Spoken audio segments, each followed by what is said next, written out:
Israel और फिलिस्तीन के दरमियान जंग को पूरे 6 महीने बीत चुके हैं।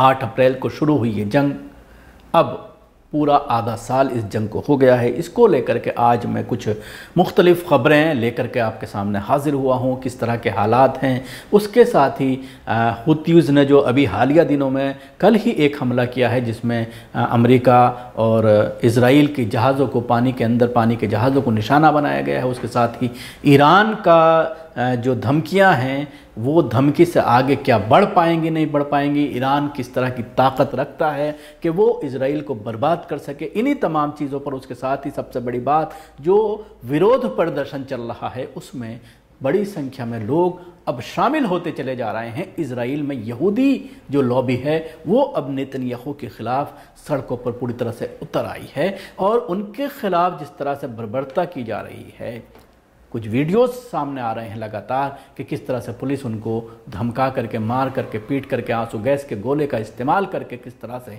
उनको घरों में बिठाने की कोशिश की जा रही है और इस विरोध प्रदर्शन को दबाया जा रहा है। तो इन्हीं तमाम चीज़ों को लेकर के आज मैं अपनी इस शो में बात करूँगा। तेल अवीव में अराजकता का माहौल है, लोग नेतन्याहू के इस्तीफे की मांग कर रहे हैं। इजराइल के लोग गाज़ा में हो रहे अत्याचार समझ गए हैं और उसकी वजह से लोग सड़कों पर उतरे हैं। सीज़ फायर की बात की जा रही है और ख़ास तौर से वो लोग जिनके अपने जो वो गिरफ्तार किए गए हैं 8 अक्टूबर को हमास के ज़रिए बंधकों को छुड़ाने की मांग को लेकर के लोग सड़कों पर हैं। इसके साथ ही अब से थोड़ी देर पहले ये खबर बड़ी अहम है जो आई है, जिसमें ये बात कही गई है कि जो काहिरा में मिस्र और कतर के इंटरवीन के बाद इज़राइल और हमास के दरमियान होने वाले जो बात थी वो आगे बढ़ रही है और पॉजिटिव सिम्त में जा रही है, यानी सीज़ फायर की तरफ ये बात आगे जा रही है। ये अब से थोड़ी देर पहले खबर आई है और यहाँ पर मीटिंग के बाद लोग अपने अपने देशों की तरफ रवाना हो गए हैं। राइटर्स ने जो कहा है कि मिस्र के अल काहिरा न्यूज़ चैनल के हवाला देते हुए बताया है कि मिस्र के कैपिटल काहिरा में गज़ा जंग बंदी से लेकर के हमास और इजराइल के दरमियान जो बातें हैं और जो कंट्रोवर्शियल चीज़ें हैं उन पर इत्तेफाक हुआ है। इसके साथ ही जो मेन मुतनाज़ा है उस पर इत्तेफाक हुआ है। उसकी तफसीलात सामने नहीं आई हैं कि किन किन बात को लेकर के आपस में अभी अंडरस्टैंडिंग बनी है, जिन पर लोग जो है सहमत हुए हैं कि इन मुद्दों को लेकर के हम इसको फाइनल टच दे सकते हैं। मुआहिदे के बुनियादी निकात पर इत्तेफाक के बाद कतर और हमास के जो ग्रुप थे वो अपने अपने मुल्क की तरफ रवाना हो गए हैं और ये जो शर्तें हैं इनको आखिरी टच देने के अंदर 2 दिन के अंदर जो है ये पूरा क्लियर हो जाएगा और उसको आखिरी टच दे दिया जाएगा और शायद इस पर फिर अमल दरामद हो। उसके साथ ही अमेरिका का और इज़राइल का जो लोग आए हुए थे इस मुज़ाकरात में बात करने के लिए, वो भी अपने अपने देशों की तरफ रवाना हो चुके हैं। तो उम्मीद ये की जा रही है कि जल्द ही शायद इस रमज़ान के ख़त्म होने से पहले 1-2 दिन के अंदर ये पूरा, हालांकि आज शायद अरब कंट्रीज़ में चांद हो सकता है और कल ईद हो, लेकिन ये उम्मीद की जा रही है कि ईद शायद अच्छी खबर लेकर के फ़िलिस्तीनी मज़लूमों के लिए एक अच्छी खबर लेकर के आए। इसके साथ ही मैं आपको बताना चाहूँगा कि हूतियों ने अमरीकी और इजरायली बहरी जहाज़ों को, बरतानवी बहरी जहाज़ों को निशाना बनाया है। यमन के हूती मलेशिया की तरफ से ऐलान किया गया है कि उसने अपने ताज़ा हमलों की लहर के दौरान यूके, अमेरिका और इजराइल के शिप्स को वो निशाना बनाया है।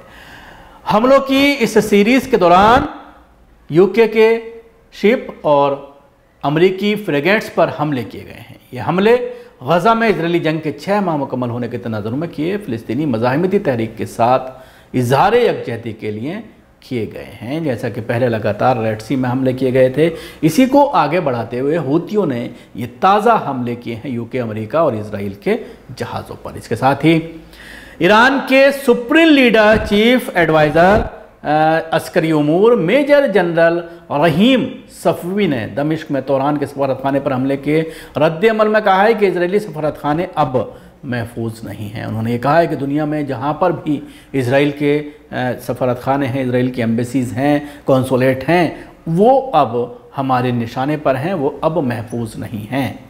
इतवार को इसराइली हमले में मारे जाने वाले एक यादगारी तकरीब में सफ़वी ने कहा कि अमेरिका और इसराइल जो है वो अटैक का मुकाबला करने में नाकाम रहे हैं। उन्होंने कहा है कि अब जो वाक़यात रौनुमा हो रहे हैं वो गुज़श्ता 4 दहाइयों से बिल्कुल अलग हैं। जनरल सफ़वी ने कहा है कि नए वाक़यात ख़ित्ते के मुस्तक़बिल की तश्कील करेंगे। गज़ा का तनाज़ा आलमी सलामती की हरकियात को नई शक्ल देगा। इसके साथ ही मैं आपको अब बताना चाहूँगा कि ईरान जो ये धमकी लगातार देता चला आ रहा है इसराइल को, उसकी मिज़ाइल की जो पावर है वो क्या है। ईरान के नेम सरकारी खबर जानी ने इतवार के रोज़ जारी किए गए इन्फोग्राफ्स में कहा है कि ईरान के पास 9 किस्म के ऐसे मिसाइल मौजूद हैं जो इजराइल के मुख्तलिफ इलाकों तक पहुंचने की सलाहियत रखते हैं। ईरानी न्यूज़ रिपोर्ट के एक कंपनी ने यह रिपोर्ट शाम में ईरानी कौंसिल खाने पर इजरायली हमले के बाद जारी की है। इन्फोग्राफिक्स के मुताबिक पहला मिसाइल जो इजराइल को निशाने पर रखने की सलाहियत रखता है उसका नाम सजील है। सजील की रेंज 2000 से 2500 किलोमीटर तक है। रिपोर्ट में खैबर नामी ईरानी मिसाइल को दूसरे नंबर पर जाहिर किया गया है। खैबर मिसाइल की रेंज 2000 किलोमीटर है। माहौल के अंदर इसकी रफ्तार 8 मील है जबकि माहौल से बाहर 16 मिच रफ्तार है। तीसरे नंबर पर अमाद मिसाइल 7.2 जिसकी रफ्तार से 2000 किलोमीटर तक की रेंज रखता है जबकि चौथा मिसाइल शहाब 3 मैच 7 की रफ्तार से 2000 किलोमीटर की रेंज का हामिल है। उसके साथ ही कदर मिसाइल 9 मैच के साथ 1950 किलोमीटर तक की रेंज रखता है। पावर मिसाइल 60 से 90 किलोमीटर फी घंटा के एतबार से 1650 किलोमीटर की रेंज रखता है। खैबर शिकन 5000 किलोमीटर फी घंटा की एतबार से 1450 किलोमीटर तक की रेंज की सलाहियत का हामिल है। अल-फतह 2 नामी मिसाइल 5 मैच के साथ 1400 किलोमीटर तक की रेंज रखता है। 9वें नंबर पर कासिम मिसाइल है 1400 किलोमीटर तक की रेंज रखता है। पीर के रोज़ ईरानी कौंसिल खाने पर इजरायली हमले के नतीजे में ईरान के पासदार इनकलाब कोर के 2 सीनियर कमांडो समेत 7 अरकान हिलाक हो गए थे। ईरान का कहना है कि वो इजरायली हमले का जवाब ज़रूर देगा। इसके साथ ही खित्ते को ईरानी जवाब के लिए तैयार रहना चाहिए। इजरायली हमले में हिलाक होने वाले में मोहम्मद रजा जाहिदी भी शामिल हैं। 2020 में कुद्स फोर्स के सरबराह कासिम सुलेमानी की अमेरिका के हाथों हिलाकत के बाद मोहम्मद रजा जाहिदी सेंटर ईरानी कमांडर थे जिनके इजरायली हमले में हलाकत हुई है। इसके साथ ही आखिर में ये बताना चाहूँगा कि मैं गज़ा में जो यहूदी एक्टर्स हैं उनके तकरीबन 150 लोग हैं जो बॉलीवुड हॉलीवुड से जुड़े हुए हैं, उन्होंने भी जो है अब इजरायली सरकार के ख़िलाफ़ विरोध प्रदर्शन करते हुए एक मज़म्मती एक ख़त जो है वो लिखा है, एक लेटर लिखा है। गज़ा जंग का निस्फ साल मुकम्मल होने पर हॉलीवुड फ़नकारों ने हाल ही में एक मज़म्मती ख़त पर दस्तखत कर जंग बंदी का मुतालबा किया है। कम से कम 150 से ज़ायद यहूदी फ़नकारों ने अमरीकी नशरियाती इदारे के मुताबिक गज़ा जंग के ख़िलाफ़ अपना एहतजाज ओपन लेटर के ज़रिए रिकॉर्ड कराया है। ऑस्कर इनाम याफ्ता अदाकार हुआकिन फैंक्स, मारूफ हिदायतकार जोनल कोएन, अदाकार एलियट गोल्ड, हिदायतकार टोड बेनज और कॉमेडियन ड्यूड क्रॉस समेत यहूदी मजहब से ताल्लुक़ रखने वाले अदाकार, हिदायतकारों, फिल्मसाजों और स्क्रिप्ट राइटर्स ने इस ख़त के ज़रिए जंग बंदी का मुतालबा किया है। ख़त में इस के मुतालबात में जंग बंदी के साथ साथ यार जो पकड़े गए हैं उनकी वापसी को यकीनी बनाना और इमदादी सरगर्मियों को बहाल करना भी शामिल है।